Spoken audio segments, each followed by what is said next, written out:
Today, let's delve into why the clear source sword art ultimately became Han Li's primary cultivation art, and even his trump card cultivation art, during the human realm arc.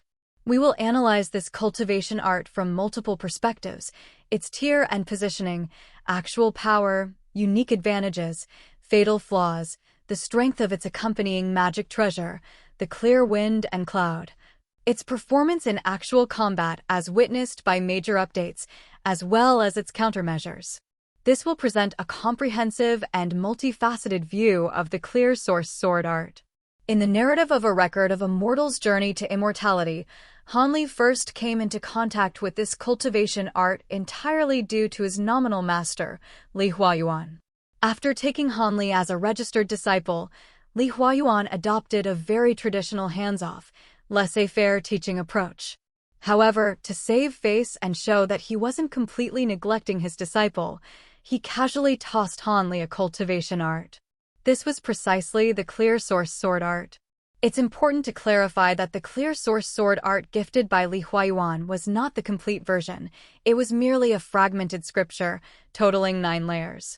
It covered the 3 major realms of Qi condensation, foundation establishment, and core formation, with 3 layers corresponding to each major realm.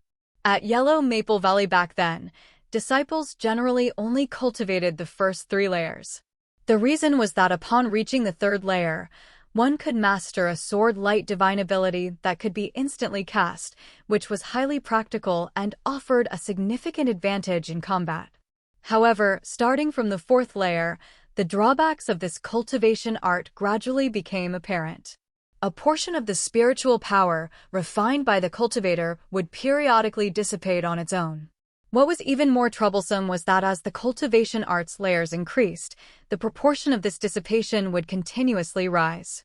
This was akin to cultivating while having a leaky bucket, cultivating above, yet leaking below, severely diminishing efficiency. Therefore, ordinary cultivators would stop at the 3rd layer, knowing when to quit, and would not delve deeper. Another crucial point often confused is that the clear source sword art's spiritual power dissipation ratio doesn't apply to the cultivator's total spiritual power. Instead, it specifically refers to a percentage of the newly cultivated spiritual power gained within a certain period. In Li Huayuan's view, only cultivating the first 3 layers was basic common sense in the cultivation world, as self-evident as don't drink and drive, or add salt when cooking. Unfortunately, Han Li usually spent his time either in secluded cultivation or researching alchemy, completely disregarding such common knowledge. Furthermore, during his foundation establishment, he forcibly elevated his spiritual power with numerous foundation establishment pills, leading to an excess of spiritual power. To channel and consume this excess, he naturally continued cultivating the clear source sword art. Once his cultivation realm was high, it was relatively easy to cultivate lower-tier cultivation arts again. Thus, he inadvertently broke through to the 4th layer. Upon learning of this, senior brother Ma quickly gave Han Li a comprehensive explanation. First, he pointed out that the clear source sword art was not an original cultivation art of Yellow Maple Valley. Instead, it originated from an ancient sect, the Profound Sword Sect, which had already been annihilated. It was their legitimate ultimate technique. The complete clear source sword art should have 13 layers, directly leading to the early soul transformation stage. Unfortunately, when Yellow Maple Valley attacked and destroyed the Profound Sword Sect back then, they only managed to seize the first 9 layers of the cultivation art. The latter half had been destroyed by the Profound Sword Sect Master before his death. Regarding the cultivation art's power, senior brother Ma's exact words were, compared to other first-rate cultivation arts, it's slightly inferior, but still decent. This subtle evaluation actually meant that the clear source sword art's power was only at the upper second-rate level in the human realm. Especially since Yellow Maple Valley only possessed a fragmented version, coupled with its fatal flaw of cultivating above, leaking below, its power naturally struggled to reach the pinnacle. Therefore, cultivating this art couldn't be described as having boundless prospects. At best, it offered a promising future. Hearing this, Han Li's heart could be said to have sunk by half. However, the clear source sword art was not without its advantages. Its most prominent feature was that a cultivator's total spiritual power was usually much deeper than that of cultivators at the same stage, and this advantage became more pronounced with higher cultivation realms. According to Senior Brother Ma's explanation, this was due to the cultivation art's miraculous effects of expanding the meridians, clearing blockages, and deepening the dantian. I personally believe there's another potential reason, precisely because the cultivation art constantly dissipated spiritual power. Cultivators were forced to repeatedly recultivate. This process, imperceptibly, also refined and purified their own spiritual power, making it increasingly pure and potent. Later, the auxiliary cultivation art Hanli obtained, the Three Revolutions rejuvenation art, very likely drew its inspiration from this. Of course, these are matters for later. Returning to Hanli, seeing the bleak prospects and significant flaws of the clear source sword art, he naturally dared not continue cultivating it. At this point, he suddenly remembered that he still had a hands-off master. Thus, in search of a more suitable primary cultivation art, he proactively sought out Li Huayuan. Li Huayuan, in turn, acted responsibly, first giving Hanli a brief overview of the classification of cultivation arts in the world. Broadly speaking, cultivation arts could be divided into three categories. First, those with slow cultivation speed but immense power. Second, those with swift cultivation but lesser power. Third, top-tier cultivation arts that combine the advantages of the first two. However, such cultivation arts had extremely stringent requirements for a cultivator's innate talent and were highly prone to chi deviation. Hanli was well aware of his own innate talent, so he decisively chose the second category, cultivation arts that were quick to cultivate but had lesser power. His ultimate goal was not to dominate a region, but to transcend samsara and achieve longevity. Therefore, stability and speed were his primary considerations. Li Huayuan retrieved all the second-category cultivation arts from his study for Hanli to choose from. Yet, amidst the numerous ancient texts, Hanli's gaze fell upon a single page of scripture. It recorded a cultivation art called the Tranquil Origin Art. Hanli wasn't particularly interested in the cultivation art itself. What truly attracted him was the exquisite material of the scripture itself. In his early years, while looting in the Scarlet Forbidden Land, Hanli had once obtained a silver slip of identical material and size, though its color was silver. He had never known its purpose. The appearance of this golden slip before him immediately ignited his desire for exploration. Returning to Immortal's cave, Hanli carefully compared the golden slip with the silver slip, discovering that the silver slip seemed slightly thicker. With a thought, he manipulated his true fire to scorch the outer layer of the silver slip. The silver metal melted under the heat, revealing another golden slip inside. This golden slip was almost identical to the one he had obtained from Li Huayuan. However, what was recorded on it were merely some basic sword control and sword light application techniques. Their power was mediocre, and for Hanli at that time, they were utterly useless. The greater his expectation, the greater his disappointment. The more Hanli thought about it, the angrier he became. In a fit of rage, he intended to destroy it with his Azure Essence sword light. However, as soon as the sword light touched the golden slip, it was instantly absorbed, like a mud ox entering the sea. This strange phenomenon greatly invigorated Hanli.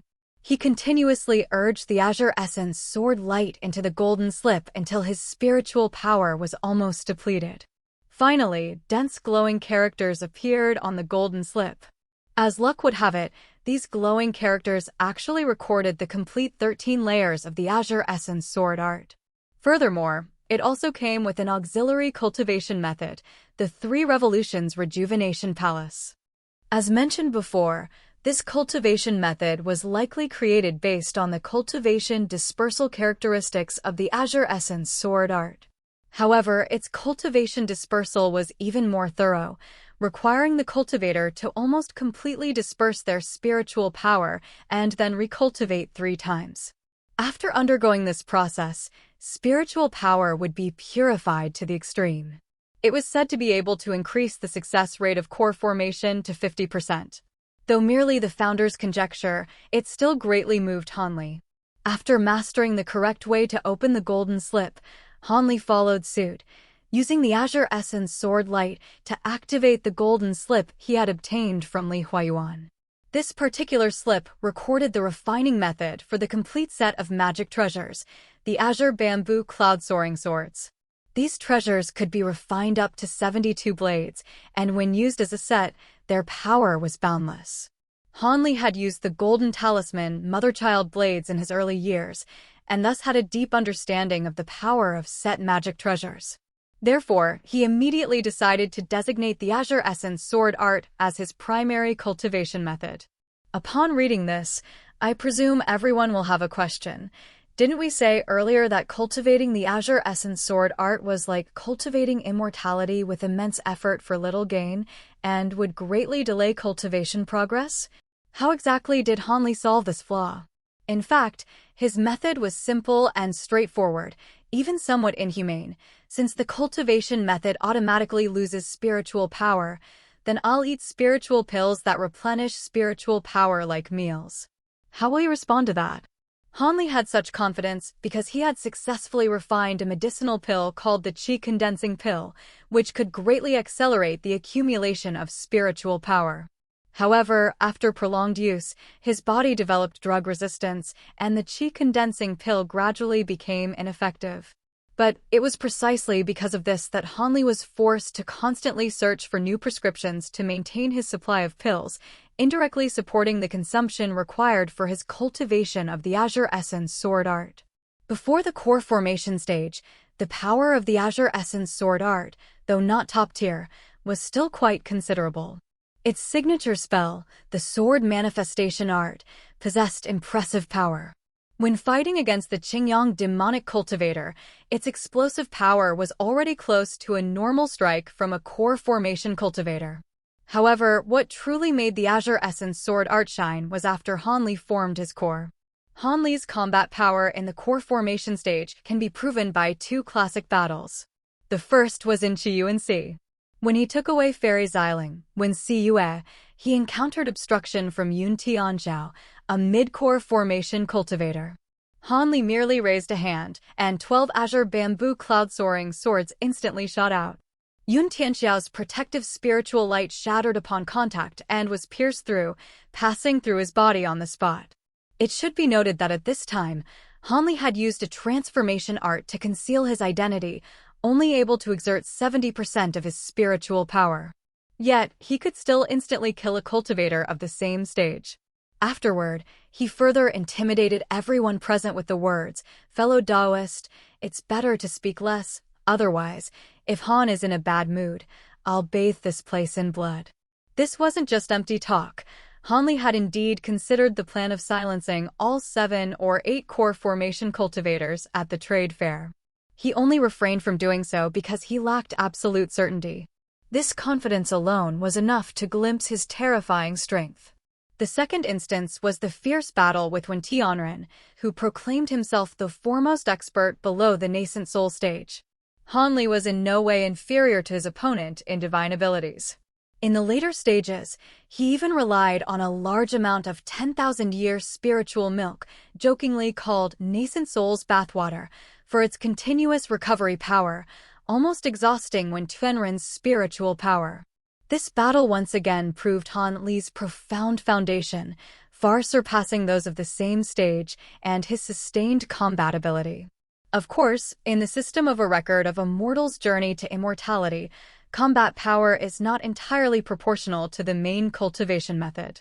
While the Azure Essence Sword Art provided Hanli with a profound spiritual power foundation that allowed him to contend with Wen Tianren, the numerous magic treasures, talismans, spirit beasts, tactical combinations, and elemental counter-attributes on his person were equally crucial.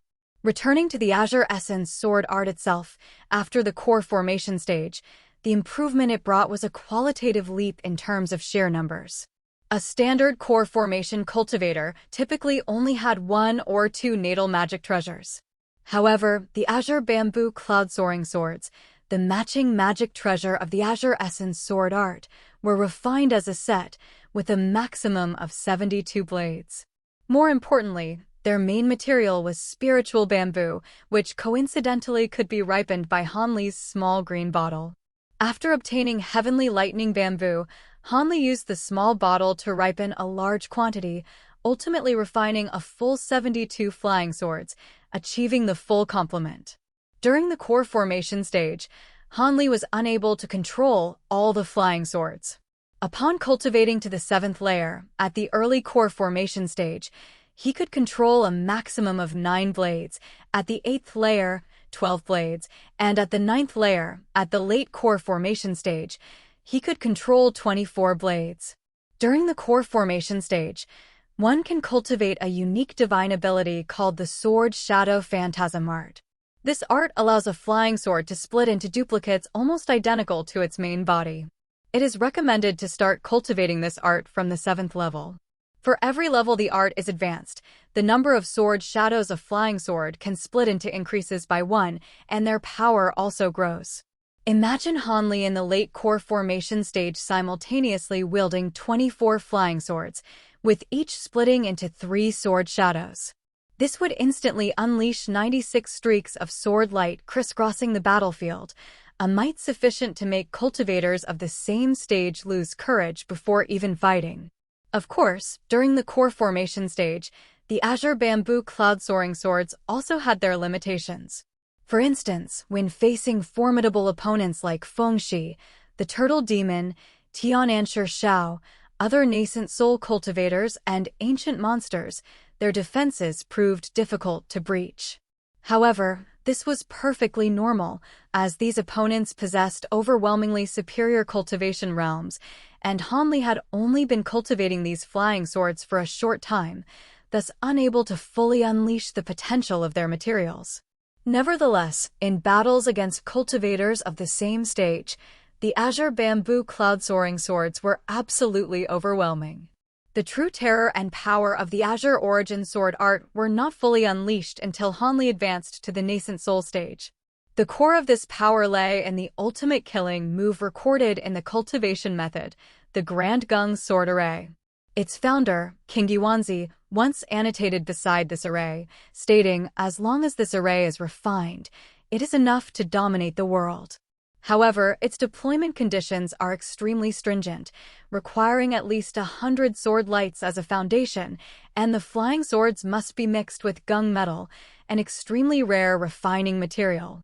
After Hanli entered the early nascent soul stage, he searched extensively for gung metal. However, the amount he acquired was only sufficient to refine 36 flying swords.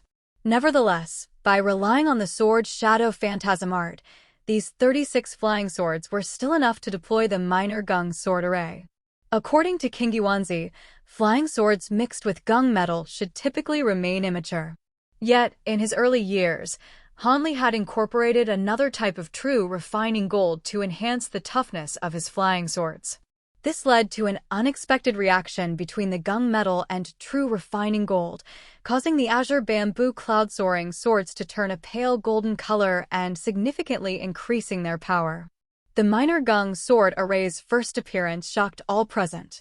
This occurred during a battle where the fourth elder of Yingluo sect, who had plotted against Nangong Wan and coveted Hanli's startling Thunder Bamboo flying sword, was distracted. Upon noticing Yingyu, a fox demon, beside Hanli, the fourth elder became secretly overjoyed. Even when Hanli quietly deployed the sword array and spoke to remind him, the fourth elder scoffed, mocking Hanli for foolishly cultivating multiple flying swords simultaneously. He claimed these sword lights were merely for show, even boasting that standing still would not harm him in the slightest. In response to this display of arrogance before an expert, Hanli merely replied with indifference, "Your Excellency, are you a late nascent soul cultivator? If not, then please, prepare to die." The sword array activated, and countless golden sword threads surged towards the center, strangling and killing. The fourth elder, initially disdainful, successively sent out 2 sword magic treasures, both of which were instantly cut and pulverized by the sword threads. He then hastily deployed his sect-protecting treasure, the Ghost Luo banner, attempting to use the tens of thousands of souls collected within to resist. However, it was countered by Han Li's soul-devouring beast, becoming its supplement instead. In his haste, the 7 or 8 other magic treasures he threw out were also shattered upon contact. Only then did the fourth elder truly feel fear, wishing to flee, but he was already completely trapped by the sword array. Finally, countless sword threads intertwined and flashed, thoroughly tearing his physical body into 10,000 pieces. In this battle, Han Li, merely at the early nascent soul stage, faced an opponent at the peak of the mid-nascent soul stage. Killing across stages is already extremely difficult, let alone achieving an instant kill across such a significant gap. This battle thus clearly demonstrated the terrifying power of the Grand Gung sword array. Afterwards, within the Beizai Zhigong instance, Han Li obtained a large amount of 10,000-year profound ice. He refined and integrated it into his flying swords, thereby imbuing the azure bamboo cloud-soaring swords with an extremely powerful ice-cold divine ability. The Grand Gung sword array was also once deployed against the Wind Old monster in the early soul transformation stage, though they were persuaded by Xiang Jili before a clash could occur. Later, in the spirit realm, this sword array even crushed a heaven-reaching spirit treasure, the Xiejinmo sword, demonstrating its immeasurable upper limit of power. I will not elaborate further on the power of the Grand Gung sword array. Now, let's discuss how one should deal with Han Li's Grand Gung sword array if one unfortunately encounters him in the cultivation world. The most fundamental point is that the Grand Gung sword array is deployed using flying swords, which requires a certain amount of preparation time, indicating a clear skill wind-up. Han Li typically employs this array in 2 ways. First, by setting up an ambush in advance and luring the enemy deep. Second, by taking advantage of the enemy's carelessness, or when they are preoccupied with other attacks, to quickly deploy the array. For example, during his battle with the 4th elder of Yingluo sect, he exploited the opponent's disdain and distraction. Later, when fighting the drum demon in the Demonfall Valley, Han Li also attempted to deploy the array, but the drum demon's extreme speed and fierce attacks simply did not allow him enough time, forcing him to give up. This can be considered one of the few weaknesses of the Grand Gung sword array. Therefore, if you encounter Han Li, the most crucial thing is to deny him any opportunity to deploy the array. Once the sword array takes shape, unless your cultivation is far superior to his, you might as well start considering your last rites. In the human realm, the Azure Origin sword art comprises 13 layers and can be cultivated up to the early soul transformation stage. After Han Li ascended to the spirit realm, he switched to cultivating the Fanxing True demonic art due to the lack of subsequent cultivation methods for the Azure Origin sword art. Later, in the Mingi land, he unexpectedly encountered King Guanzi, the founder of the Azure Origin sword art. King Guanzi was surprised to see Han Li cultivating his art, but upon examining Han Li's Azure Bamboo Cloud-Soaring swords, he was heartbroken. This was because Han Li had incorporated too many miscellaneous materials, resulting in excessive impurities in the flying swords, which prevented them from achieving sword heart sentience. Following a transaction, King Guanzi imparted to Han Li the method to purify the flying swords and the subsequent 5 layers of the cultivation method. Han Li later utilized the art of reforging to purify his flying swords, leading to a qualitative change in the Azure Bamboo Cloud-Soaring swords. They could now almost shift between illusory and real forms and contained even more evil-warding divine power. However, this action came with a price. The reforging process converted all excess materials, including the gung metal, into a pure wood attribute. Consequently, the flying swords could no longer deploy the Grand Gung sword array. Of course, Han Li is not a reckless man. His willingness to abandon the Grand Gung sword array implies he must have obtained a stronger alternative. The latter 5 layers of the Azure Origin sword art indeed include 2 formidable sword arrays, Chuanli and Xingpan. However, their oppressive power seemed inferior to the Grand Gung sword array. This could be attributed to several factors. Han did not primarily cultivate these subsequent methods, meaning what was displayed might not have been their authentic version. Additionally, in the Spirit Realm arc, Han combat methods became increasingly diverse, making it difficult for these two sword arrays to remain his ultimate trump card. Furthermore, it is understandable that no stronger killing moves emerged later, as even King Yuanzi himself had switched to cultivating other methods in the Spirit Realm. Considering only the human realm, the Azure Origin Sword Art's power undoubtedly ranks in the first tier. However, whether it can be definitively called the #1 cultivation method in the human realm is a matter of opinion. If it were to be listed as such, the Fan Xing True demonic art would likely have a strong counterargument.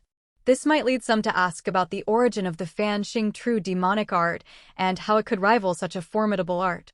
If this episode's content receives good feedback, next time, we will explain in detail the origins and power of the Fan Xing True demonic art. This concludes our complete analysis of the Azure Origin Sword Art for this episode. Thank you all for watching. Your support is my greatest motivation to continue creating. We'll meet again next time.